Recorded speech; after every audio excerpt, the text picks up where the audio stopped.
오늘 우리 2부 순서로 우리 유명한 우리 변종세 목사님의 특별 찬양 순서가 있기 때문에 제가 설교를 너무나 짧게도 아니고 좀 아담하게 하도록 하겠습니다. 세 가지를 나누고 싶은데요. 오늘 말씀의 주제는 동방 박사들의 경배입니다.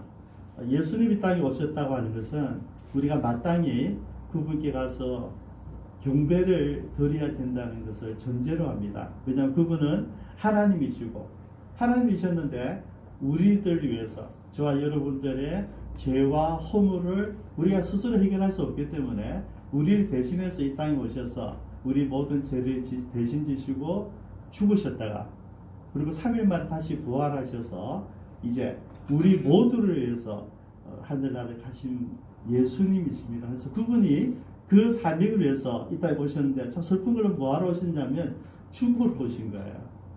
여러분 저와 여러분들 다 인생을 주어진 인생을 멋지게 살아가려고 노력하는데 예수님은 죽으러 오신 거예요. 근데 그 죽으러 오셨던 그 삶의 전부를 우리가 아니까 우리가 경배하는 것이죠. 그래서 사실은 예수 태어난 날짜가 10월 25일이 아닙니다. 그냥 날 정확하게 알 수 없기 때문에 추론하고 또 로마라는 제국이 기독교를 받아들이면서 태양신에 섬기던 우상 섬기는 그 제단들하고 대치하기 위해서 축제 성일 25일을 결정해서 드리게 된 것입니다. 그래서 지금 정교회에서는 1월 6일로 하고요. 기독교에서는 10월 25일은 어떤 날짜가 중요한 건 아니고요.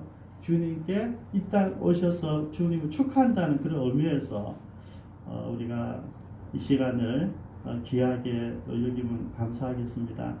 세 가지를 나누고 싶은데요. 예수님은 어떤 시대에 오셨는가를 먼저 나누고 싶고요. 예수님 오셨을 때 예수님을 환영하던 사람도 있었고 환영하지 못했던 사람들이 있는데 어떤 사람들이 예수님께 관심이 없었는지를 한번 다루고 싶고요. 마지막에는 그럼에도 불구하고 이렇게 먼 길을 와서 예수님께 예배했던 동방 박사들은 어떤 마음으로 경배했을까를 잠깐 나누기를 원합니다. 예수님 오셨을 때 지금 2000년 전이죠. 그때는 유다 나라가 로마라고 하는 강한 제국의 식민지로 있었습니다. 그래서 마치 우리나라 일본에 속박이 있었듯이 자유가 없고 그래서 총독이 있고 가짜 분봉왕을 통하여서 나라를 다스리던 그런 시대였습니다. 근데 하필 예수님 태어났을 때 통치하던 그 임금이 헤롯이었는데요. 헤롯은 우리가 잘 아는 로마 황제 시저에게 이제 왕의 칭호를 받고 유다를 다스리게 되는데 원래 유대인이 아니고 에돔 사람이었습니다. 근데 그가 굉장히 정치적으로 뛰어났어요. 그래서 자기 재물들 또 궁중에 있는 보물들을 팔아가지고 가난한 사람들에게 많이 나눠주고 세금도 깎아주고 또 와서 보니까 유대인들은 전부 다 성전에 대한 로망이 있기 때문에 자기가 또 스스로 헤롯 성전을 하나님께 드리는 성전을 만들게 했어요. 아주 오랫동안 36년 이상 만들게 되는데요. 그래서 정치를 아주 잘한 사람이에요. 문제는 이 사람의 개인적인 사생활이나 성적이나 인품에서도 굉장히 문제가 많았습니다. 자기 아내도 죽이고 자기 장모도 죽이고 자기 장남도 죽이고 또 두 아들도 죽이고 나를 반대한다든지 나의 정적이 되겠다 나의 권력을 빼앗아가는 사람들은 가장 가까운 가족이라도 다 처단했던 사람이 헤롯이에요. 오늘 여러분 이 동방박사가 와서 유대인들이 왕으로 나신 이가 어디 있냐 했을 때 모든 사람도 놀랐지만 제일 예민하게 생겼던 사람이 헤롯이었어요. 왜냐하면 아니 내가 지금 모든 내 첩들을 다 죽여버렸는데 또 진짜 이스라엘 왕이 나타났단 말이야. 신기해 쓰이잖아요. 그리고 나중에 이제 결론적으로 나오지만은 동방박사는 예수님 아기 예수님을 만나고 경배하고 밤에 살짝 도망가 버려요. 그러니까 이 헤롯은 그 동방박사들이 이야기했던 그 시기를 생각한 이후에 베들레헴에서 2살 아래 되는 모든 남자를 다 죽여버렸어요. 뭐 베들레헴 큰 도시가 아니니까 어떤 분은 10만 명이 그렇지 않고 한 수백 명에서 뭐 혹은 수십 명이 죽었을 수도 있어요. 큰 도시는 아니에요. 작은 도시인데 어쨌든 내 다음에 권력을 빼앗아갈 가능성이 있으니까 예민을 다 죽여버린 사람이 헤롯이에요. 여러분 정치는 잘했는데 실제적으로 그 사람은 이 권력과 자기의 명예와 자기의 미래만 생각했던 그 암담한 좋은 왕은 아니었습니다. 마치 우리나라를 보면 연산군 같은 그런 스타일이었죠. 근데 이런 사람이 나라를 다스릴 때 예수님이 태어나셨다는 것이죠. 제가 생각해 봤어요. 그러면 지금 우리 이 시대와 다를까? 저 다르지 않더라고요. 우리가 지금 3월 1일부터 우리 3월 2일부터 지금까지 10개월이 지났는데요. 이 코로나 때문에 온 나라가 또 온 세상이 지금 난리 나지 않습니까? 지금 또 세 번째로 확산되니까 오늘 우리 집회도 해야 되느냐 말아야 되느냐 어제 밤 12시까지 고민해야 되는 그런 상황이 지금이에요. 그래서 여러분 지금 우리가 정치적으로 또 뭐 종교적으로 탄압하기보다는 이 연병이 이 바이러스 하나가 온 나라를 지금 뒤숭숭하게 만들었단 말이죠. 여러분 근데 세상은 그런 것 같아요. 예수님 시대에 한 지도자가 엉뚱한 정치를 함으로써 백성이 고통을 당했듯이 지금도 다르지 않다. 지금도 여러분 우리가 뭐 보면 비슷하지 않습니까? 어쨌든 우리가 지금 10개월 동안 오랜 고통을 가지고 오는데 역시 세상에서는 우리가 아무리 돈을 많이 벌고 출세하고 성공해도 우리가 원하는 평안이라고 하는 것은 뜻밖의 방법으로 올 수 있기 때문에 여러분 코로나19가 이렇게 우리 오랫동안 지배할 줄 우리가 누가 알았겠습니까?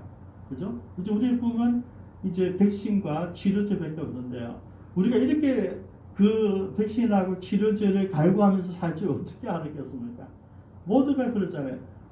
포스트 코로나, 다음 코로나 이후의 시대는 세상 완전히 변할 것이다. 이런 이야기를 하고 있는데 어쨌든 여러분 예수님 오셨을 때도 우리 지금 이 시대와 마찬가지로 아무런 대책이 없었어요. 지금 소상공인 여러분도 마찬가지죠. 다 우리가 먹고 살기 힘든 시대란 말이에요. 지금 우리가 코로나 때문인데 그때나 지금이나 다르지 않더라는 것이죠.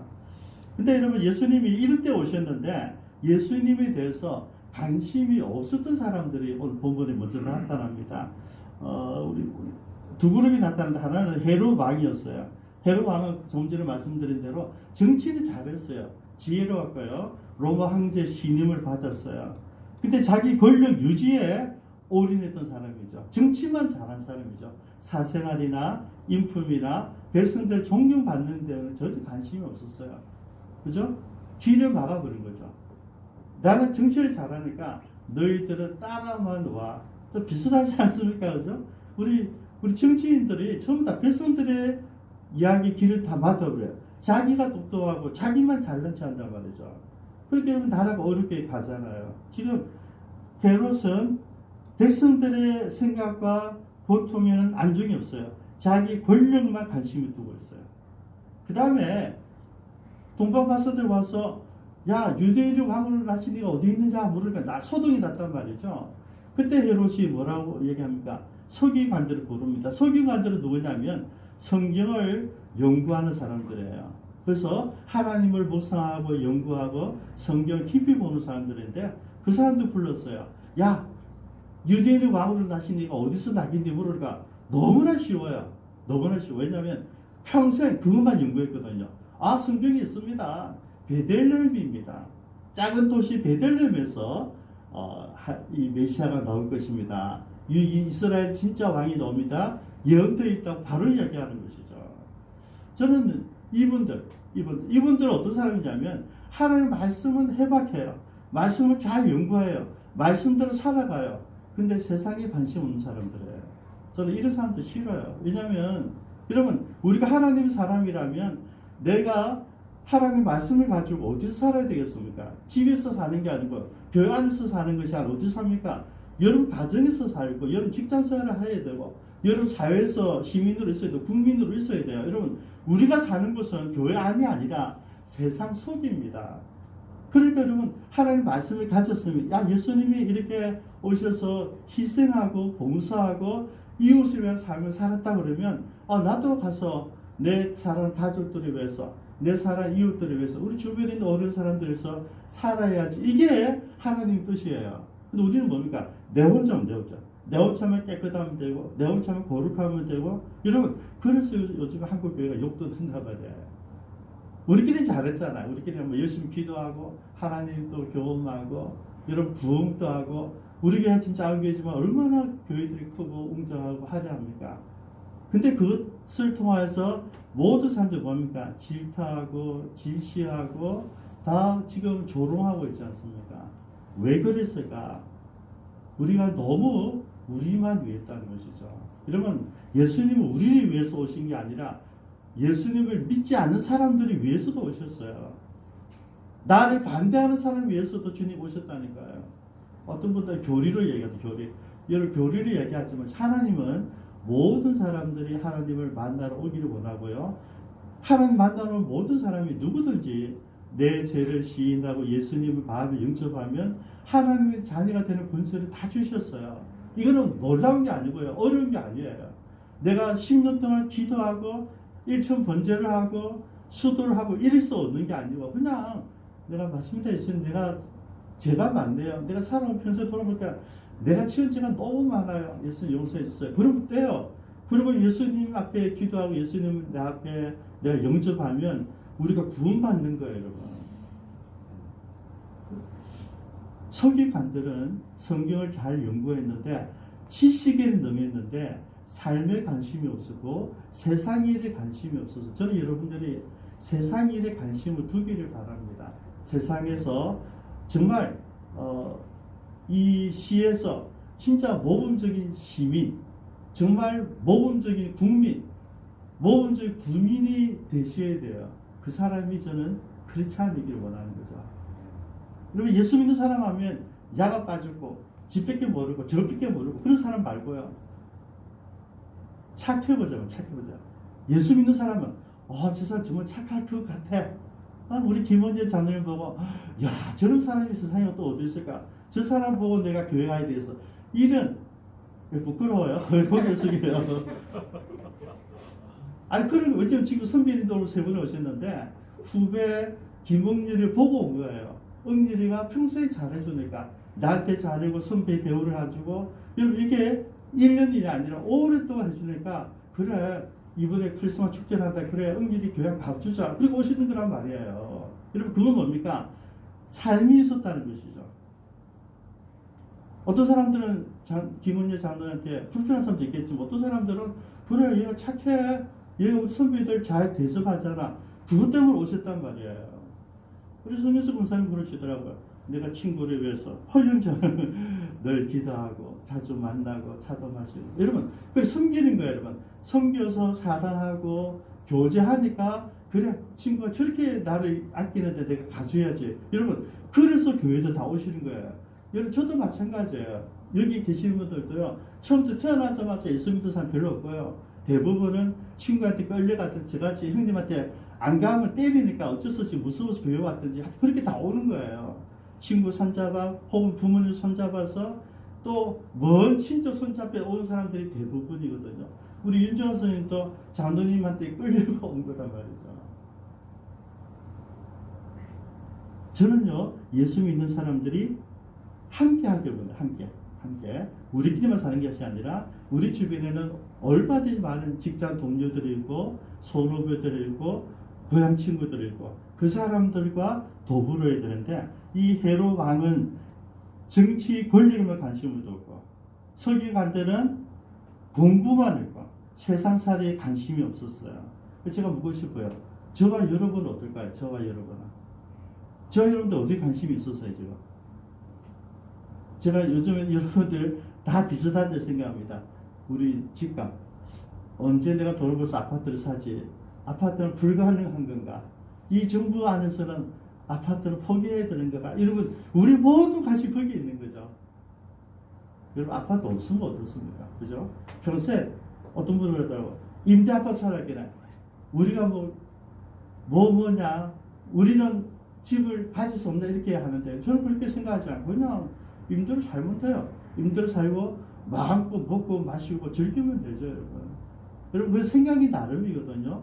아파트를 가졌느냐 못 가졌느냐가 아니라 내가 이 세상 어떻게 살아가겠습니까? 가치 있는 내 인생을 찾으셔야 돼요. 그래서 우리들의 문제는 어디 있는가 좀 생각해 봤습니다. 여러분, 저는 우리가 아파트냐 아니냐, 내가 직장이 어떠냐, 내가 지금 이 팬데믹 상황에서 이 직장을 나야 되냐 말아야 되냐, 이런 고민 그 다음이 또 좀 생각이 바래요. 먹고 사는 문제 말고요, 우리 영혼의 문제 말이죠. 그 영혼의 문제를 생각했던 사람들이 동방바사들이에요. 저는 동방바사들 세 가지를 나누고 싶어요. 이 사람들은 헌신이 있었어요.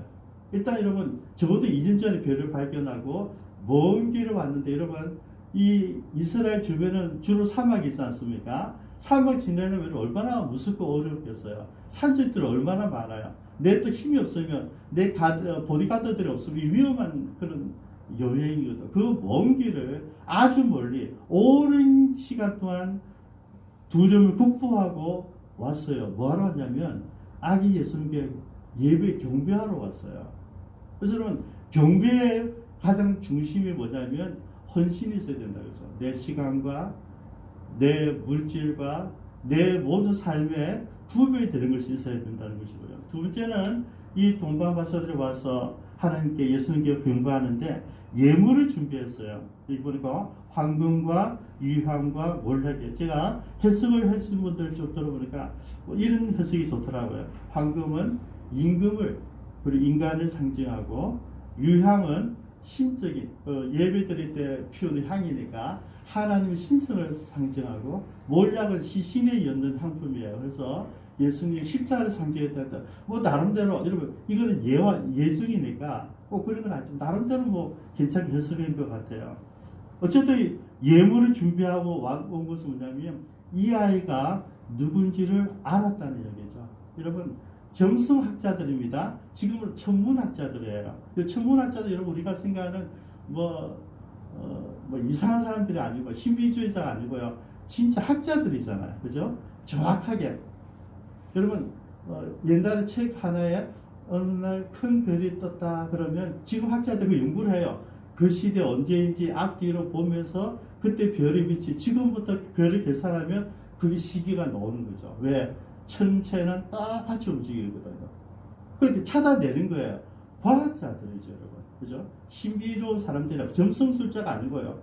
천문을 보고 과학을 연구하는 사람들이, 그 사람들이 이상한 별을 발견한 거죠. 그래서 이 특별한 별인 줄 알고 목숨을 걸고 오랜 기간 동안 온 거죠. 그리고 이제 마지막으로 이 동방박사들 우리에게 보여주는 교훈 중 하나 뭐냐면 순종입니다. 이제 헤롯이 이야기하죠. 그래, 그럼 가서 빨리 찾아봐. 대신 나도 가서 경배하고 싶으니까 찾거든 나에게 보고를 해라, 이렇게 이야기했어요.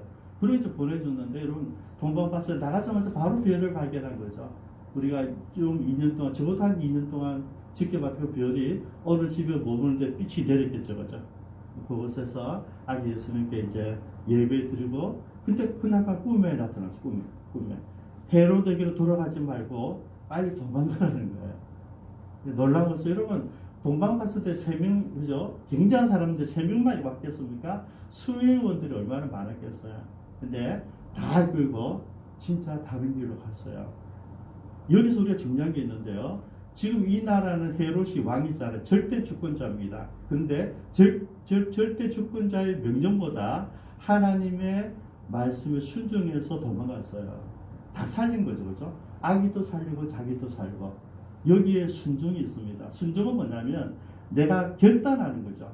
내가 세상적인 가치관에 순종할 것인가, 아니면 하나님 말씀에 순종할 것인가. 이러면 여기는 굉장히 중요한 결단이 있습니다. 그래서 저는 우리가 동방박사 이렇게 어렵게 예수님을 만나서 예수님 예배하고 예배 한 번 하기 위해서 오랜 기간 많은 사람 거느리고 많은 이 예물을 가지고 왔는데요. 그가 우리에게 보여준 것은 한 가지입니다. 헌신과 순종이죠. 그죠? 우리가 배워야 되는 하나님께 주신 영성이라고 생각합니다. 우리 같이 한번 기도하겠습니다.